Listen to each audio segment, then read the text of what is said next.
Ahojte, pozdravujem vás z našej Lovell detskej izbičky. Dnes som si pre vás pripravila video, kde chcem porovnať 3 typy baldachínov, ktoré v ponuke máme. Ide o baldachíny Basic, Soft a Pure Nature. Sú to 3 kolekcie, ktoré sú v niečom veľmi podobné a v niečom odlišné. Začnem kolekciou Basic.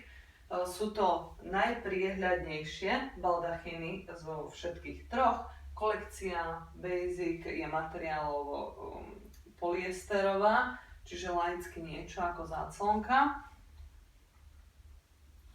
Kolekcia Soft je bavlnená.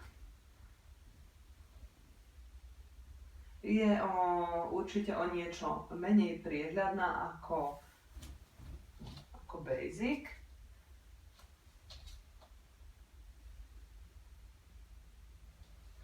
Poslednú kolekciu, ktorú tu mám, je to ľanová kolekcia Pure Nature. Základný rozdiel medzi týmito troma baldachínmi je v použitom materiáli. Takže máme tu polyester, bavlna a ľan. Čo sa týka dĺžky, sú rovnaké. Majú 235 cm plus 60 cm táto šnúrka na regulovanie a na zavesenie do stropu. Čo sa týka obrúče, tak je 50 cm a všetky ju majú rovnakú. Čo sa týka tej obrúče, tak ona je uchytená o baldachín takýmito šnúrkami. Viete ich jednoducho odšnúrkovať, odviazať.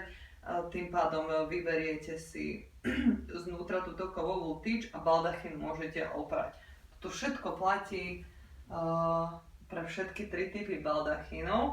Takže k tým rozdielom. Základný rozdiel je materiál a čo sa týka farebných odtieňov, tak Basic sa samozrejme líšia, pretože sú priehľadné, ale čo sa týka porovnania bavlneného a ľanového baldachínu, tak bežným okom alebo z diaľky by ste nespoznali žiadny rozdiel. Aj čo sa týka odtieňu, aj čo sa týka dizajnu, naozaj pôsobia rovnako. Ten rozdiel by ste pocítili až na dotyk, pričom bavlnený materiál je o niečo mäkší a ľanový je taký hrubší alebo taký tvrdší. Ale oni majú prihľadnosť rovnakú, aj farebný odtieň.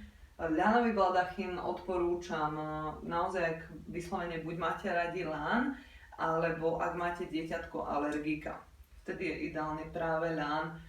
Okrem toho všetky 3 typy materiálu majú certifikát Ecotex, to znamená, že môžu tieto materiály využívať aj detičky nižšie ako 3 roky, čiže pod 3 roky. Čo sa týka krčivosti, tak ono teraz pôsobia, že sú pokrčené, pretože boli vybraté priamo z balenia, ale každý baldachín, ktorý na začiatku môžete si ho oprať a po tom prvotnom vyžehlení bude krásny, hladký a on už tak ostane, on sa už nejako extra krčiť nebude. Takže toho sa vôbec nemusíte obávať. Ak by ste mali ešte nejaké otázky k baldachínom, tak kľudne píšte, veľmi rada odpoviem. Ahojte!